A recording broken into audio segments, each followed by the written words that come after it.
throughout the nighttime hours. We'll try to keep the disruptions to a minimum for the public, but also ensure safety for the public. That's our number one priority.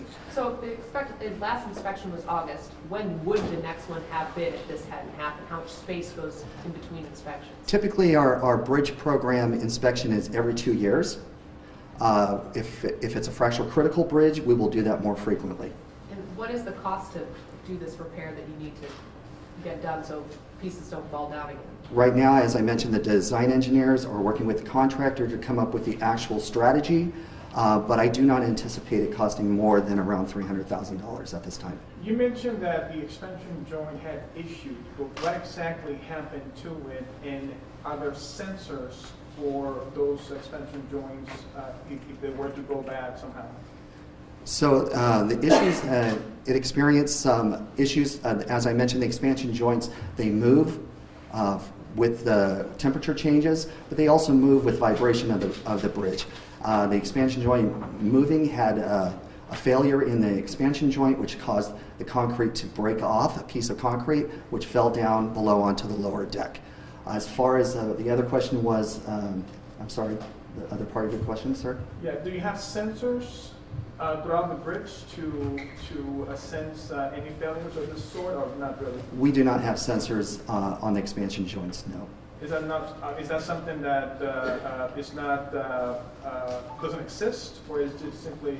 I'm sure sensors do exist, but it's not something that we have on this bridge at the expansion joints. Was that expansion joint specifically inspected in last August, or was that a whole bridge inspection, or? That expansion joint was inspected last August, and we inspected the entire deck and all of the expansion joints last But that would August. suggest another issue, and that is if you have a robust inspection, which I'm sure you do, this one got away. Now that can happen, I guess, but the point is it did get away. Do you need a more robust inspection program so another one doesn't get away? Because I would think that you catch some of this stuff as you see it's starting to fail and fix it. But in this case, you didn't catch it at all, and does that require maybe a better or a more sophisticated kind of inspection principle? So as I mentioned, the bridge is safe. We have that robust inspection program. It didn't get away from us. At the time when we inspected that expansion joint, there was no indication that it would fail. The person driving that car would certainly want to argue with that, and so would a lot of people who drive that. And as I mentioned, sir, what I'm asking you is are you really doing enough, or do you think there's more things you can do just to make sure? we are doing everything to the best of our abilities, and we are inspecting that. As I mentioned, we have our inspectors out there that are inspecting the bridge. We inspect all the structural elements, the deck elements, the substructure, the superstructure, and we go through the entire bridge very carefully. So the question would be, who or what do you blame for failure? It's an old bridge. We have an aging infrastructure. There's a reason why SB1 was passed 2 years ago. We have a backlog of maintenance work, and it's just a fact of life that our roadways, our bridges are in need of repair and maintenance, and SB1 is going to allow us to address 500 additional bridges over the next 10 years. So what do you think the lifespan is of that bridge? Well, it's about 60 plus years now. It had a retrofit done about 15, 20 years ago. The lifespan, I would assume it should still be viable for another 10, 20 years, if not longer. Can you describe the expansion joint and what exactly does it do? The expansion joint, essentially, it's if you take, let's assume you have a concrete slab, and on either side you have posts on either side of it. So the expansion joint allows the bridge to move in and out. Steel expands and contracts in weather. So when it warms up, steel tends to expand. When it cools down, steel tends to compress. It allows movement of the bridge, and that's what the expansion does. So what happened when it was originally fixed yesterday, and is it all clear, open lanes, traffic could go, and chunks started to fall again?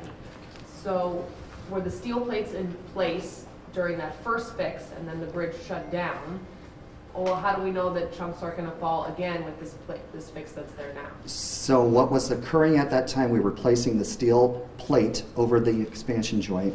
As we were installing the plate, we were bolting it in the corners and bolting it down. Some additional concrete underneath the steel plate fell down onto the bottom deck. As a precaution, because safety is our #1 priority, we, along with our partners in the California Highway Patrol, decided to close the bridge one more time so that we could do another inspection from the underneath and ensure that there was no additional unsound concrete. What we ended up doing was we placed some additional plywood underneath to secure the bottom of the upper deck, so then to reduce any possibility of additional concrete falling. So you said that, two questions. Have these joints ever been replaced? This specific joint has never been replaced, but there have been joints on the bridge that have been replaced. Do you know the percentage of replaced and not replaced? I do not have that information, but we can get that for you. If a lifespan of 10 to 20 years is all we're looking at, do you have some studies and plans to replace it? I'm guesstimating at this point. Yeah, no, I understand. I would have to get you accurate Are there other information from our plans bridge. in mind or some thoughts about replacing the bridge sometime in the next 2 years? We work very closely with the Metropolitan Transportation Commission in BATA together on the retrofit and replacement of bridges. So it is on one of their priority lists for a deck rehab and potentially a full rehabilitation of the bridge. So when you did that retrofit a few years ago, that wasn't this section though, was it? I would have to get back to you. I'm not sure if it was a section or not. So you said work starting Monday. Barring anything else going wrong, will there be any lane closures, anything like that happening over the weekend that people ought to know about? And is there anything, in place, wire mesh, anything like that, to catch potential additional falling debris at that site? So we do not anticipate any lane closures this weekend. As I mentioned, we will have our crews monitoring the area and patrolling the area. And if they do identify any issue, at that point we will make a decision if we have to have a lane closure and address any issues. As far as wire mesh or anything like that, as I mentioned, we have installed some plywood underneath this section where the joint, expansion joint and the spalling concrete occurred to basically reduce any possibility of additional concrete falling on the lower deck. But you say you are going to start more work on it Monday? Yeah, what should we tell drivers to be prepared for on Monday? Actually, on Monday, they shouldn't see anything because the work will be taking place during the nighttime hours. So we are going to minimize the impact to the drivers. We're going to do the work during the nighttime hours. And all they'll see is during the morning commute, they may see a new steel plate placed over one of the lanes. Who's going to assist Myers or who? No, actually, there's a contractor that's already on the bridge, O.C. Jones. We're planning to work and contract with them. We're working with MTC BATA to bring them on board with our designers. So you talked about the fact that you guys are doing everything possible maintenance-wise. So what's going to change when this new money influx comes from the state? What will you guys do different that you're not doing now, and why would you not do it now if it's Fairmont? So first of all, SB1 is going to bring close to $54 billion over the next 10 years to the state highway system and the local system as well. So with that, we've made a pledge to the citizens of California that we will be addressing an additional 500 bridges, so rehabilitating or replacing an additional 500 bridges throughout California. On these 7 toll bridges, they are primarily funded through MTC BATA, through the tolls that people pay on a daily basis going through traveling over these bridges. SB1 is a tool that's now allowing us to use these resources more effectively and be able to address any backlog maintenance work on these toll bridges in the future. Has there been, what work was done, if any, today, and has there been any reports of any additional debris, whether it's plywood or wherever, any additional concrete? So as far as any reports, we've had no reports of any additional concrete falling at this time. My crews have been out there monitoring and reviewing the site. They have not noticed any changes in the condition at this time. The steel plate is in place. And has there been any work done today, or no? We're still. The work was done last night, was completed. Traffic was open in both directions at 8 p.m. last night. How many of these joints are there on the bridge? The exact number I will have to get back to you.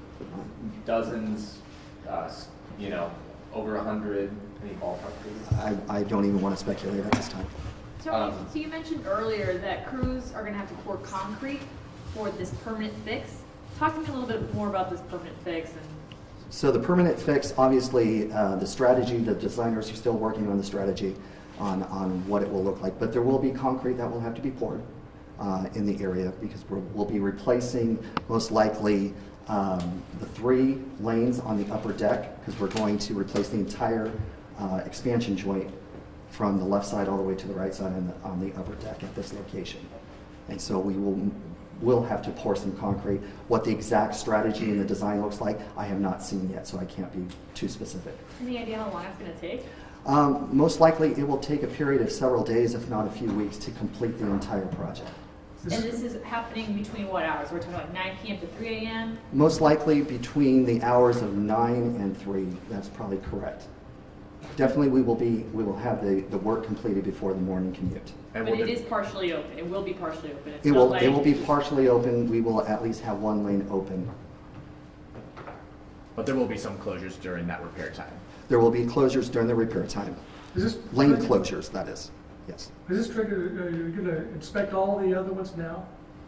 All the other expansion joints? We will be re-inspecting all the other expansion joints, exactly.